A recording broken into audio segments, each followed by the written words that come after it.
Welcome everybody. Hello, my name is Phil. I'm Medical Director of Strategy here, and it's my privilege to host a report out today. So, we've two talks from a couple of our consultants. We've just swapped the order around from the agenda that came out to you. So, Ramesh is going to speak first, and then we hope is Santosh on his way. Yeah. Marvellous. Okay. So, I'd like to invite up Ramesh Kumar, Consultant Children's Services. Thank you, Ramesh, for coming to talk to us.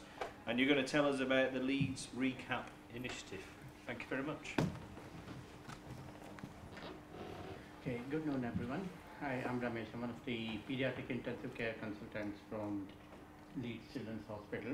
And I'm just going to tell you a little bit about one of the quality improvement program we have instituted in our unit, and it's mainly revolving around 5 steps in reducing cardiac arrests on the intensive care unit.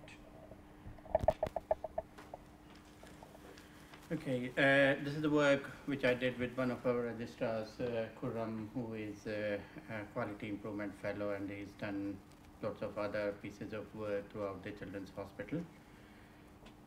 So basically how it all started is we kind of as a part of our benchmarking, we compare ourselves to other kind of units with similar workload and similar case mix, and we found, and I'll show you in a minute, is that our cardiac arrest rate in the intensive care was much higher than the other units had. And also at the same time, there were lots of, Khurram was joining our team. He was keen to do an quality improvement. And we had recently done our quality and safety survey, and there were kind of few issues in terms of about empowering staff, speaking up, and the kind of the environments, because what we do is we are a very specialized unit.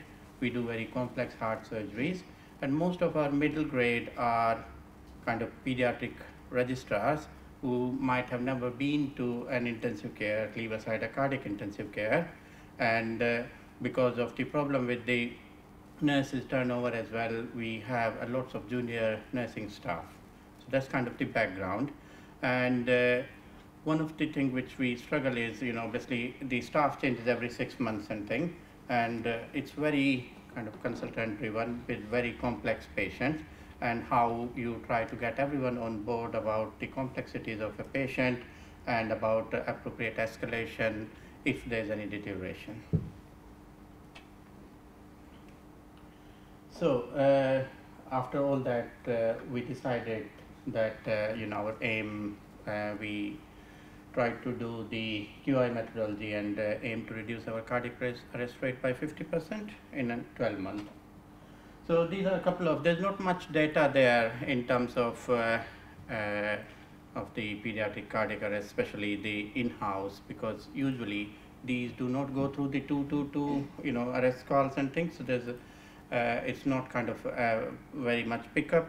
There have been recent kind of initiative from the Pediatric Intensive Care Society to try to dwell a little bit much more in this area and try to figure out, but it's kind of work ongoing and there's not much data. So we did kind of, there are two recent studies. So one is by Gupta et al., which is the 2014, and one is from Boston, one is from Philadelphia, and basically kind of the similar patients, but their arrest rate, as you can see, is kind of quite low, so 2.2%, while when we did our data, so our arrest rate was 7.2, per 100 admissions. We did a bit better in achieving the return of spontaneous circulation, and our survival to hospital discharge was better. But I think this was a bit unnerving for us in terms of why is that. Now it's quite difficult because there are lots of changes in the kind of turnover of patients. Some year because of the effect of seasonal infections like influenzas and things can go up and down, but we felt it was still much higher than we would expect. And then we had a case where, again, we had a post-cardiac surgery patient, and there was some issue with the rhythm. Most of the patients after cardiac surgery, they have cardiac pacing bias, And there was some issue about because the registrar didn't know how to use, and the patient had to be escalated while it could have been resolved on a lower level. So that kind of we took that as one of our cases to learn and get into a bit more details about the human factors and how the team interacts and escalates. Then the about as I said, we deal with very complex patients, and the fluid balance is kind of very different in everyone. Some patients we do not want them to be negative, some we want them to be very negative, and kind of things. So getting head around those. Also, the way of deterioration and how you escalate treatment. So sometimes fluids is the right kind of strategy, sometimes it's not, and sometimes you might want to go more on the inotropes, and also sometimes you have more strict prescribed limits in terms of the vital parameters about what you accept and what you do. So with all those things, and that was the issue, is the registrars were not kind of very much aware about all those issues. The nurses, because most of them were junior, were struggling, and we felt that that's what not the situation should be. So what we did is we did the reducing cardiac arrest and PICU. So it's basically a kind of a 5-step strategies. So first of that is to recognize. So we have to kind of recognize a patient who is at risk of deterioration, at risk of cardiac arrest, and we have devised ways of how we can escalate that and can first identify for those patients. So there are various some patients are very sick at admission, so it's clear. Some patients are okay and then deteriorate. So we have been kind of trying to amalgamate that in our safety huddles as well, so that it's kind of escalated to the wider team. And the heart of our project is the pre-brief. And pre-brief is something which hasn't been used much in terms of, it's a concept which is from aviation industry, where when the pilots, they are preparing for a flight, they go through all the equipment, they have a kind of a team meeting, and they kind of go through all the likely scenarios and what we're going to do, and it's about kind of role allocation, and if there's a duration, I'm going to do X, you are going to do Y, and how we are going to. If despite all those, our aim is to reduce cardiac arrest, but even there is, sometimes it's not possible to kind of prevent a cardiac arrest. If that happens, then one is to get a bit more clear about the data collection things. So we have made a kind of structured form so that we can quickly get the data. And also, it's a very stressful event for patients who are involved, because sometimes you get the patient back, sometimes they die. So, and also kind of there are lots of learning which comes. So we try to do a kind of short debrief afterwards in terms of how things well, if there's any issue, but it's short at that point of time. And then fifth component is the simulation. We try to pick the scenario based on the recent cardiac arrest. We play those, and we do simulation around those, so that most of the team is kind of aware about these, and the juniors know how to deal with those likely scenarios. So as I said, pre-brief is the heart of the thing. So whenever there's a patient who is identified at the risk of deterioration of cardiac arrest, there's a structured multidisciplinary pre-brief either at the bedside or thing, which includes nurses, which includes junior doctors, consultant, and we talk about why is this patient at risk of deterioration, what are the specific risk factors, because some patients have any coronary problems, some patients have pulmonary hypertension. So we talk about any specific risk factors and how they are going to deteriorate. So how do you identify the deterioration? So the blood pressure, the numbers, and everything, and how are we going to manage if the patients start deteriorating. So we're going to give them clear instructions about inotropes, about fluids, about multidisciplinary involvement, and if the cardiac arrest happens, then patient, they go through their role allocation. So who's going to do airway, who's going to do chest compression, who's going to do drugs, who's going to scribe, who's going to make the calls to the consultant and other specialties. And then we have a kind of any questions clarification. Then we give a brief scenario that X, we are, suppose the blood pressure is decreasing, what are you going to do, so that you kind of consolidate that understanding and knowledge. And it's all about kind of, this is kind of gone very well, and it's on the unit and at multiple levels. So, it has, the teamwork is much better. I think the information is being shared a bit more in terms of in timely fashion about, we know that the patient is at risk of deterioration. The nurses, they love it because, now they have a better understanding of why this patient, because not every nurse knows about the complexity of the cardiac problem, but they know a bit about, and they know why we are doing things. And also it kind of empowers them that, they ask for escalation, so, these things are not happening. What we do next, are we going to increase this? Junior doctors, they love it because it's additional teaching opportunity, because they talk about, these complexity of the lessons, the risk factors, what are going to happen, and their understanding. It has improved their confidence about speaking up, about, dealing with complex patients, which they might not have had before. And as for a consultant, it's about, we're just trying to make it more of a nurse-led and junior doctor-led, and trying to take a back seat in terms of, so that they kind of identify and they talk. We obviously complement the discussions there, but we're just trying to make them a bit more kind of junior doctor-led and the nurses-led. And our results have been very good, so you might not be able to, but the blue one is from the arrest rate from every month. So the down is the month, and the y-axis, the top is the number of cardiac arrests. The blue is 2015, the red is 2016, and the green is 2017. And we have managed to get our cardiac arrest rate down by 46%.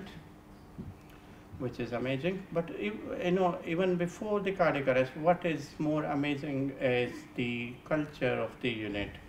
I think our preparedness has been much better in terms of about dealing with the deteriorating patient. The nurses are much more involved, they feel more part of the team, they are able to speak up, they are more kind of involved and empowered. And presentations, so obviously, it improves, their presentations when they present a patient and things. It's a excellent educational opportunity. We started simulation sessions, and I think it's getting ingrained in the culture, and it's being used outside the PICU now. So the wards are starting to use it for identifying their deteriorating patients, so that they can escalate quickly, and they let us know as well from outside. And we have seen team growth, so there are lots of enthusiastic nurses and doctors who are there. We presented posters, and there has been an oral presentation in conferences.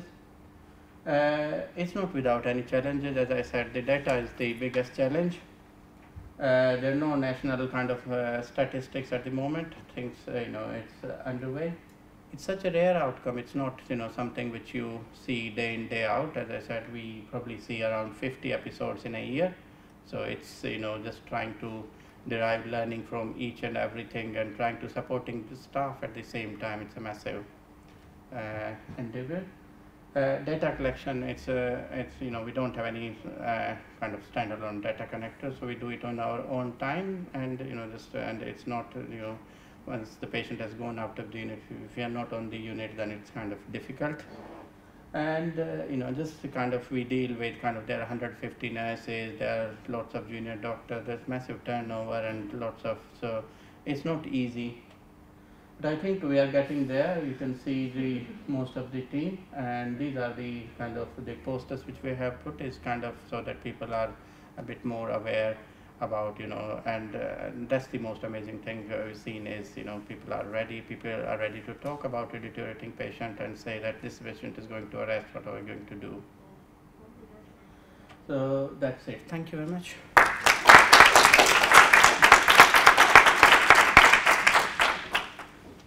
Thanks very much, Ramesh. Okay. Fantastic stuff, I think, about changing culture and actually getting lots of people engaged in in feeling they're part of that change, which is great stuff. So in traditional style, we'll take questions at the end, if that's all right. So, Santosh? Yeah. Hi. So Santosh Sundararajan, who's another of our paediatric intensive care consultants, is going to give us an update on ECMO, which I did know what it was, but I've forgotten it. So I'm not going to try and say it again. It's sort of a double act today from pediatric intensive care. Sorry, we're taking over the world. The question is, are we an ECMO center? So I'll start with some, I appreciate not everybody in the room would be familiar with what ECMO stands for. So we'll go through some baseline and I'll share some data over the recent years as well. So ECMO stands for extracorporeal membrane oxygenation. It's a prolonged but temporary mechanical support which can be delivered over a few days for patients whose heart or lungs are failing, or both. So the aim is to deliver oxygen to the body and the organs while the lung and heart are not able to do so, and these patients have failed conventional intensive care. So in a very simplistic form, essentially it's about taking blood out of the body through a pump, which then sends the blood through an oxygenator, and that blood is then returned to the patient. In real life, it's a little bit more complex. So you do have a little child in there, somewhere in the cot. It's surrounded by machines from all sides. The one on your left, or my left rather, is the ECMO circuit, which is stood next to the CVH machine for hemofiltration as well. So it can be quite risky procedure in a child who is failing conventional intensive care. So just wanted to set the scene about what's happening in the pediatric ECMO world in UK at the moment. So there are 10 centers who do congenital heart surgery in UK at the moment for children. We are one of them, and out of those 10 centers, 5 are recognized for providing respiratory and cardiac ECMO support, whilst we fall into the group where we provide cardiac ECMO support mainly around the time of operation for their congenital heart disease. So our usual typical patient which we are commissioned to provide service for is the children who have heart defects, who are born with heart defects, who have surgery in our center, and ECMO is usually provided post-operation, sometimes pre-op as well, and the usual indications are because they've not been able to separate from the bypass which they need for their operation, or they successfully come off bypass but then they are subsequently in a low cardiac output state. So the traditional model of care which we have had until very recently is that the patient has a pediatric intensive care nurse who looks after the routine aspects of care for that patient, drugs and medications and ventilator and general patient care, and then we have a perfusionist who looks after the ECMO circuit. So we had, going back since 2010, in that 5-year period from 2010 to 2014, we had 25 patients who went on ECMO in our center, and that graph shows their survival for 6 months after their ECMO. So the survival rate was about 32% over a 180-day period since going on to ECMO. So that is a shockingly low figure, but just to put it in context, we actually have an international registry database with which we can compare our data against. There's about 300 centers across the world who submit data to this organization, both adult and pediatric, as you can see. And the figures we are interested in is, again, this is only survival to discharge or transfer. I'll just highlight the figures that we are interested in. This is the type of patients we provide support for, the cardiac and support for failed resuscitation in neonatal and pediatric group. The survival somewhere between 40 to 50%. So 32% is lower, but we are looking at a different figure. That's a 6-month survival. This is a survival to discharge. Children do die in the interim period, but still it is low. So what did we do? So since the beginning of 2015, we have gradually introduced ECMO training days for the PICU staff, mainly at nurses and doctors who rotate through. So we held 2 ECMO training days so far. It's a 1-day training which is open for anybody who's interested to come and attend. We talk through the theoretical aspects and also show them the practical aspects of the circuit. The delivery of ECMO is a multidisciplinary task. It involves the cardiac surgeons, the cardiologists, the intensivists, pediatricians, neonatologists, respiratory physicians, just to cover the number of doctors who could be involved in that case. Not to mention the nurses, the perfusionists, the physiotherapists, the junior doctors, and the list just goes on. So it was important to build some consensus around what we do, how we do, and when we do it. And this has taken a lot of effort to develop because getting consensus across one team can sometimes be challenging. This is going across the entire children's hospital sometimes. So we had to pin down and write some guidelines and SOPs just for which patients we put on and how we care for them whilst they're on ECMO.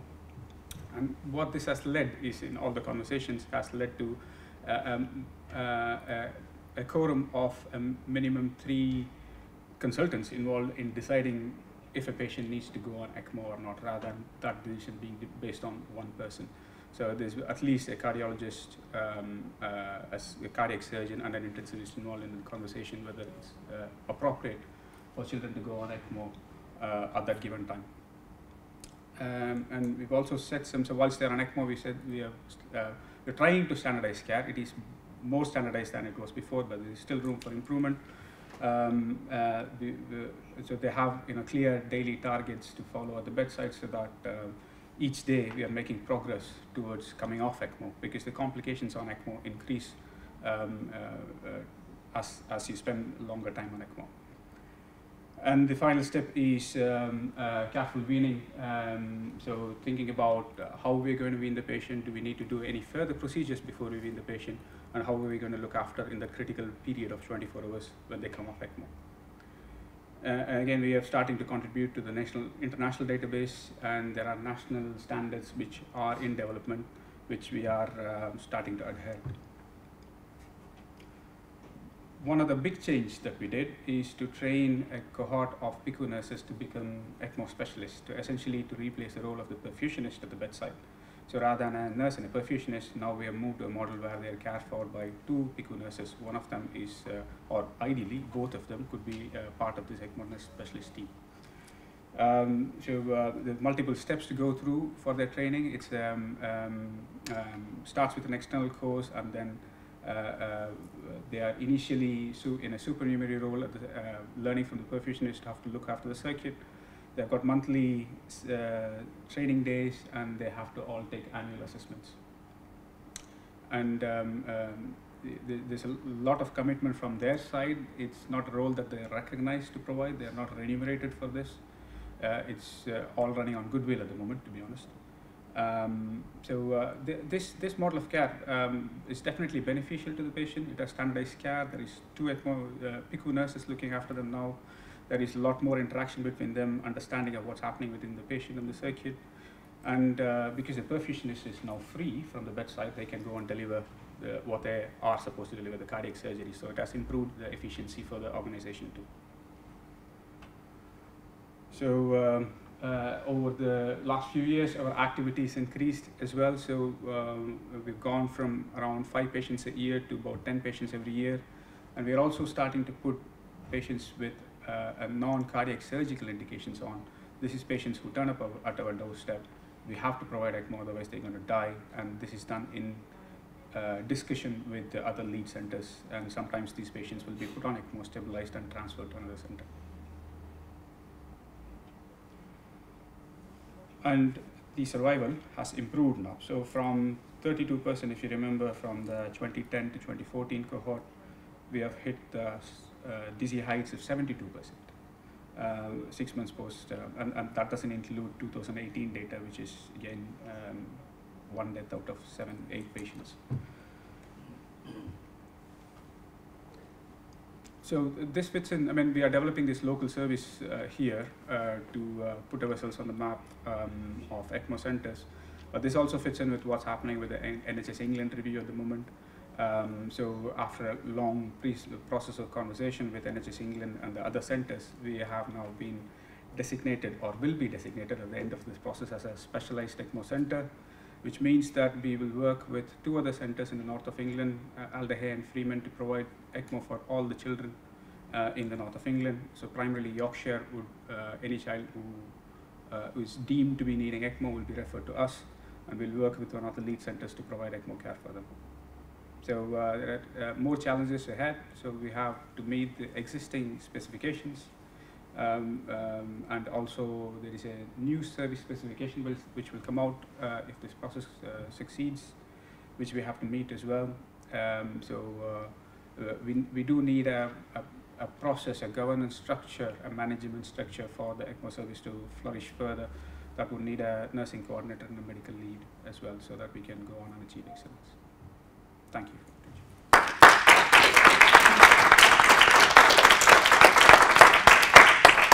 Great stuff. Thanks very much, Santosh. So, okay, we'll move on to questions at the end, but now a big moment.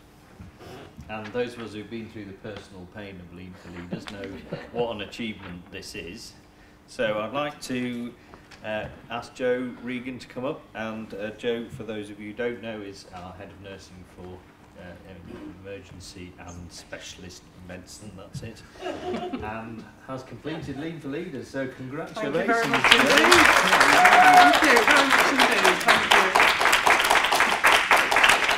It's taken me a long time to get here. It's been hard, but it's been good fun as well. Want to say a massive thanks to the team, because you've been really understanding, and I look at Jimmy and everybody else, specifically when we're talking around tack time, and the difficulties that I had getting that into my brain, but I did eventually. So I just want to say a big thank you to everybody, and also to my ESM colleagues for supporting me through it. Thank you.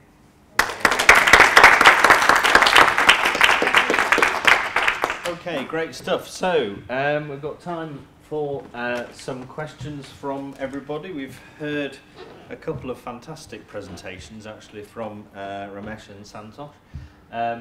I think what I was struck by was just how, you know, the approach that you both took is around getting collecting the evidence you've got, setting yourselves an improvement goal.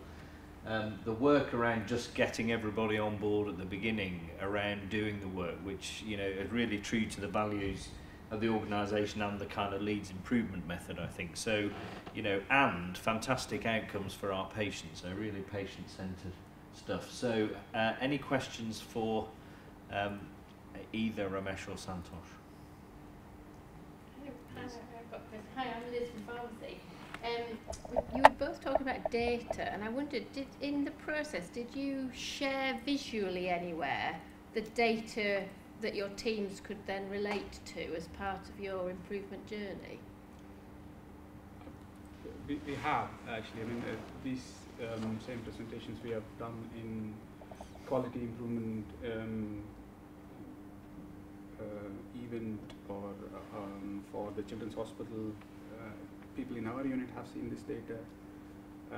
Wider community, you know, we presented this in conferences, so people are aware. I mean, this is the first time we are bringing it to the trust team, but people have seen this data before. And did you use any local walls, or did you put it up on any boards or anything to get conversations going? Yeah, so it's in on our kind of on our unit coffee board, you know, the content, and so it's there in terms of. And as a part of the team meetings and everything, we talk about us. Putting it on a notice board is a good idea. I mean, we have days since the last cardiac arrest in our coffee room, and it gets updated every day. Yeah. So we want to be achieving 100 days without cardiac arrest. Yeah. We're not that yet. Oh, so you're using that sort of, And I was actually interested for both of you with the idea of the pre-brief, which is a fantastic idea, isn't it? You're kind of sharing that. And I guess in some ways it goes on in various forms across the organisation, but there's something really that must have been slightly alien to people to start with, because it's not something we generally do. How did you kind of... I think it was it wasn't actually, we thought it's going to be hard, but I think people just realized how helpful it was for them to kind of know about it. So I think once they realize, because sometimes we have very sick patients who come from outside, and even the act of moving them from a trolley to bed kind of precipitates the RS, and we have seen that happen. And people now are very aware and say that before we move the patient, can we do a pre-brief, kind of thing. So I think it wasn't as hard as we expected. Obviously, it's just getting everyone on board, and it's just getting. I think we had to do kind of quite a bit of work around when we started, but now, as I said, we have taken a back seat, and people are just kind of doing it themselves basically. And as I said, it's the learning and the educational opportunity it brings for the junior nurses and the doctors. So that's what has kind of keep it going, and it's sustained for the moment. And it's, as I said, is being kind of adopted outside. Units are thinking it's being as a part of the whole Leeds Children's Hospital emergency escalation response. It's been, people are discussing about the patients on the ward. So Great stuff, good. Has anybody got any other questions or comments they want to raise, or Joe? I was just going to ask, you've done some really good work on reducing the cardiac arrest. Has the survival rate improved? So that's another big area, and that's kind of partly relates to the quality of CPR thing. Again, we are doing very well in that area. I haven't got the figures, but what I can tell you is we recently had a child who had a 45-minute CPR, after which we put on ECMO, and this child, normally you would expect to see some kind of neurological problems. This child was absolutely spot on without any neurological issues at all.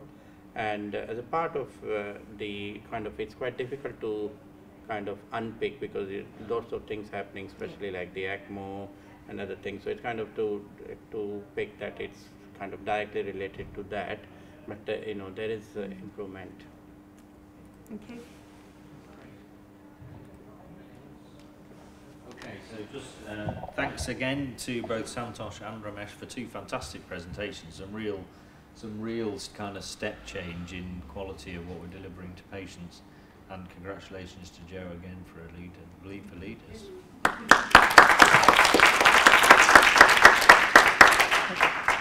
Okay, thank you.